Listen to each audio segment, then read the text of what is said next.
Welcome back to my channel for a short Hasselblad episode. And you see here in front of me on the table my Hasselblad X2D Mark II. Mounted is the XCD 35-100E standard zoom lens. You also see a tripod head here with a star tracker, and I'm going to explain this quickly in the course of the video. And what I want to show here is that this camera lens combination is absolutely fantastic if you want to shoot the night sky and the Milky Way. And I actually got this question in my introductory videos on the new Hasselblad X2D Mark II when it came to market. You know, I was talking about the camera, and there were a bunch of people who asked in comments, how is it when you shoot the night sky and the Milky Way? Now, today you can basically use every digital modern camera for shooting the night sky and the Milky Way. They will all very likely deliver pretty good footage. And I should also say that the XCD 35-100E highly likely is not the most natural choice for shooting the night sky and the Milky Way. And the reason is it's a heavy lens, it's a bulky lens, you need to mount it on a star tracker. I come to that in a moment in the course of the video. And there are probably more natural choices for shooting the night sky and the Milky Way, like for instance, the XCD 28P. That's a wide angle lens, is compact, small, has much less weight than this one here, and is very likely a really good lens for shooting the Milky Way and the night sky. Or the XCD 25V, which is another wide-angle lens Hasselblad has in their XCD lineup. Or maybe the wide-angle zoom lens 20-35 XCD lens. And these three lenses here, in my opinion, are much more natural choices than the XCD 35-100E. But people ask specifically for that camera lens combination, so I'm happy to deliver it. And I went out into the Swiss mountains to a lake where I very often go for photography, in particular when I need to calm down and find some peace of mind and a little bit of resting my soul. And I really enjoyed that time. Let's kick this off.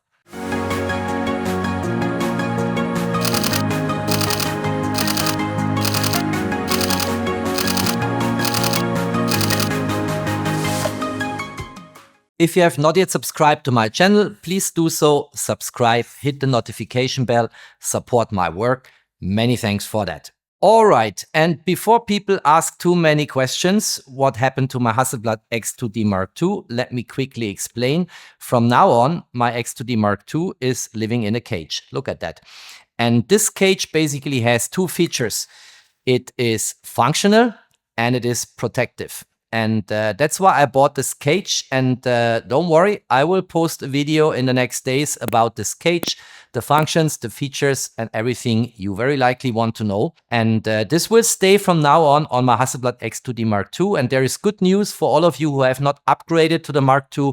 This cage also fits perfectly to the Hasselblad X2D. Let's now quickly turn our attention to this construction here.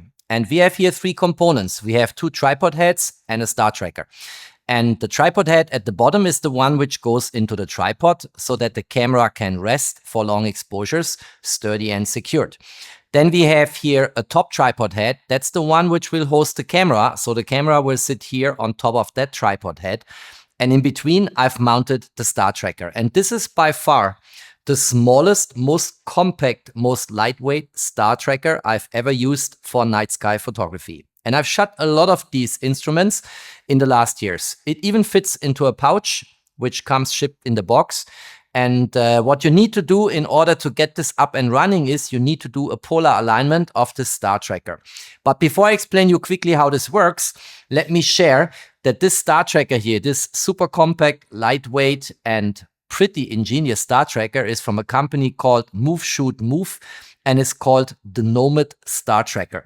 And they sent this to me for free. They asked me some time back if I would have appetite to try it out. I said yes, of course, because I wanted to shoot the Milky Way anyway. And so they sent this to me for free. I can keep it, but I'm not affiliated with Move Shoot Move and the company who built the star tracker. So the opinion from me you will hear, like always, are my own thoughts, my own reflections, my own experiences. And in order to get a star tracker up and running, you actually need to do a polar alignment. And if you think about star trails are concentric circles around the North Star, or Polaris, as we could also call it. And you need to align the star tracker typically through a hole, which is this one here. And it's usually shipped for the locations where it is allowed to have it with a very strong laser. In Switzerland, unfortunately, the use of these type of lasers is prohibited and not allowed. So I had to come up with something else. And of course, there is an alternative, namely using the sensors and the GPS in your smartphone. And for this, you have to align your smartphone in a perfect and precise way at the back of this device. And then you can do your polar alignment with apps like, for instance, PhotoPills, which is the one I used here in my particular case. And I glued this to the back of the star tracker. So you see this is very, very firm because I had no other way to mount this. And you will see later it worked very well, because if the polar alignment is not precise, your stars will trail. And I took pretty long exposures, and there is only a tiny little bit of trailing, acceptable trailing in my opinion, which shows that this construction really worked. So this is proof of concept for me. And this smartphone holder will now stay on my Nomad forever, but it had to be aligned in a perfect way. And it took me some time to get it done, but now it works, it's up and running, and it's actually easier and less eye-catching to do your polar alignment with a smartphone instead of with a laser. You can also switch here from the northern hemisphere to the southern hemisphere. You can charge this device via USB-C. As I said, it's the most compact, most pragmatic, and most lightweight star tracker I ever shot in the last years. So I really like this device. What I want to do now is I want to show you a little bit of footage from the location. Then I want to go into sample images, discuss them, and then I want to conclude the video.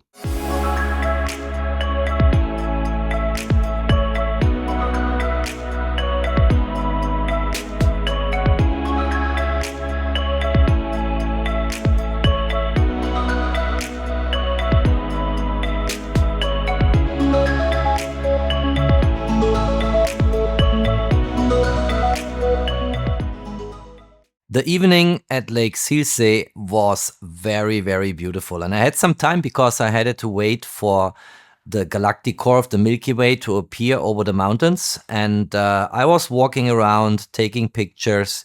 There were a couple of other people enjoying the evening at the lake, which is typical for this location. And I really enjoyed my time there. And the mountains were just very crisp, very clear. And I really liked taking photos there. Look at that. Beautiful.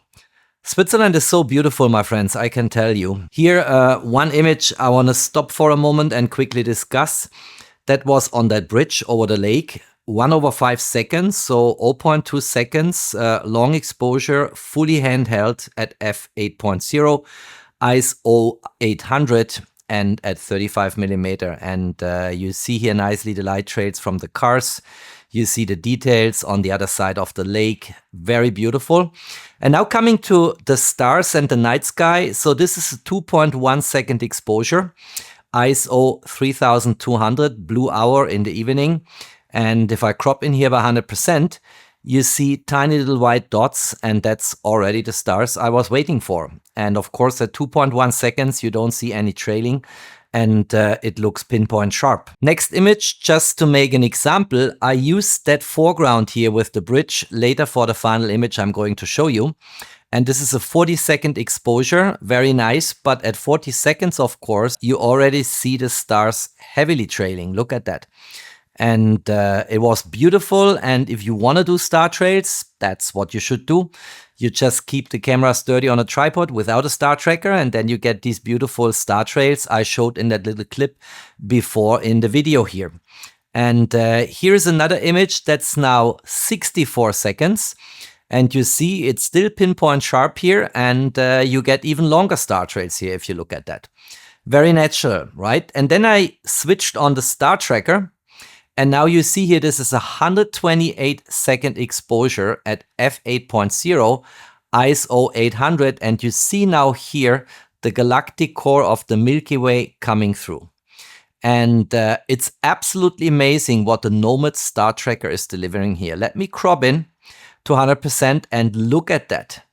Pinpoint sharp stars, no trailing at all, 128 seconds. Normally, 5, 6, 7 seconds, that's end of story for a medium format sensor, then you will see the stars trailing. Here, nothing at all. So it seems, first of all, that the star tracker is very capable, and second, that the way I made this smartphone mount on the star tracker actually works and delivers stars which look like pinpoint sharp dots and not stars which look like tiny little lines. This is really cool, looks really good. Look at that level of noise, low of course at ISO 800. Now the star tracker here delivers these pinpoint sharp stars which do not trail, and that's beautiful. And it also delivers here already the galactic core of the Milky Way, but based on the movement, when the camera mounted on the star tracker follows Earth rotation, everything in the foreground will get blurry. And that is very natural. Look at the trees here now in the forest on the mountains. Everything is blurry here. Everything is blurry. And you cannot use that foreground, which is the reason why you typically shoot 2 frames. And what I do if I do the night sky, I use the residual light at the blue hour to shoot the foreground. And that basically happened here. This is my foreground. And then I let it get darker and shoot the background, which is the night sky. For instance, like here. And I actually used an exposure time around 200 seconds. So this is 203 seconds here to really get the stars shiny, bright, and popping in the night sky. Of course, I also applied some post-processing and combined a background like here, the night sky, with a sharp foreground at the blue hour. And that delivers, in my opinion, the nicest combination of 2 frames. And the final image then looks like this. And I think this is a beautiful picture. I really like it. We are going to crop in a moment, but that is very likely one of the cleanest, nicest Milky Way images I ever shot over the last many years. And if we go into the foreground is 40 seconds. The background, the night sky, is 203 seconds based on the Nomad star tracker.